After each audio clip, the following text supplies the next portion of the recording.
Bible ధ్యానంలో ఇప్పుడు హబక్కూకు గ్రంథము 2వ అధ్యాయము చదువుకుందాము. ఆయన నాకు ఏమి సెలవిచ్చునో, నా వాదము విషయమై నేనేమి చెప్పుదునో చూచుటకై నేను నా కావలి స్థలము మీదను గోపురము మీదను కనిపెట్టుకుని యుందుననుకొనగా యెహోవా నాకీలాగు సెలవిచ్చెను. చదువువాడు పరిగెత్తుచు చదువ వీలగునట్లు నీవు ఆ దర్శన విషయమును పలక మీద స్పష్టముగా వ్రాయుము. ఆ దర్శన విషయము నిర్ణయ కాలమున జరుగును. సమాప్తమగుటకై ఆతురపడుచున్నది. అది తప్పక నెరవేరును. అది ఆలస్యముగా వచ్చినను దాని కొరకు కనిపెట్టుము. అది తప్పక జరుగును. జాగు చేయక వచ్చును. వారు యథార్థపరులు కాక తమలో తాము అతిశయపడుదురు. అయితే నీతిమంతుడు విశ్వాసము మూలముగా బ్రతుకును. మరియు ద్రాక్షారసము మోసకరము, తనను బట్టి అతిశయించువాడు నిలువడు. అట్టివాడు పాతాళమంత విశాలముగా ఆశపెట్టును. మరణమంతగా ప్రబలినను తృప్తి నొందక సకల జనములను వశపరుచుకొనును. సకల జనులను సమకూర్చుకొనును. తనది కాని దానిని ఆశ్రయించి అభివృద్ధి నొందిన వానికి శ్రమ. తాకట్టు సొమ్మును విస్తారముగా పట్టుకొను వానికి శ్రమ.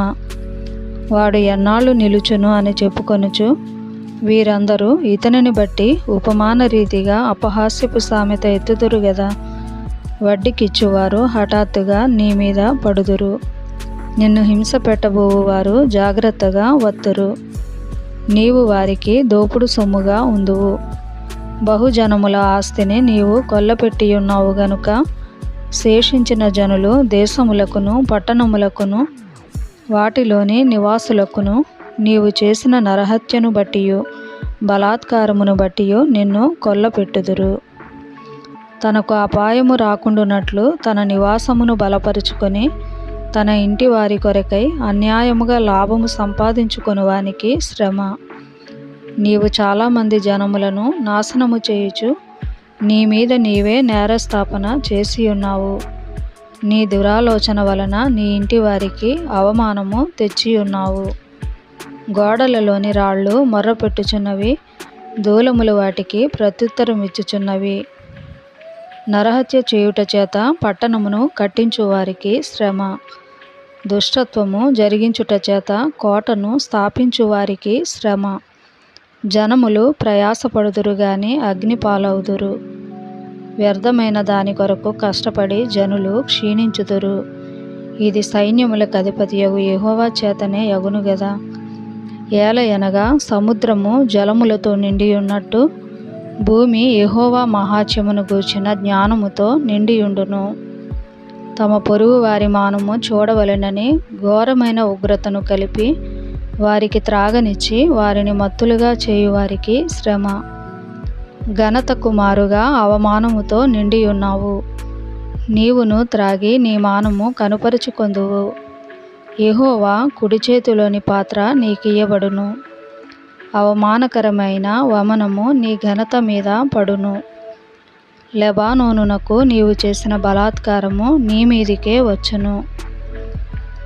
పశువులను బెదరించిన బెదరు నీ మీదనే పడును. దేశములకును పట్టణములకును వాటిలోని నివాసులకును నీవు చేసిన నరహత్యను బట్టియు జరిగిన బలాత్కారమును బట్టియు ఇది సంభవించును.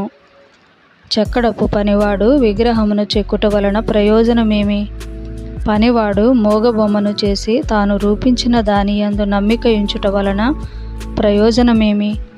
అబద్ధములు బోధించు పోత విగ్రహముల యందు నమ్మిక ఉంచుట వలన ప్రయోజనమేమి? కర్రను చూచి మేలు కొమ్మనియు మూగరాతిని చూచి లెమ్మనియు చెప్పువానికి శ్రమ. అది ఏమైనా బోధింపగలదా? అది బంగారముతోనూ వెండితోనూ పూత పూయబడెను గాని దానిలో శ్వాసమెంత మాత్రమునూ లేదు. అయితే యెహోవా తన పరిశుద్ధ ఆలయములో ఉన్నాడు. ఆయన సన్నిధిని లోకమంతయు మౌనముగా ఉండునుగాక.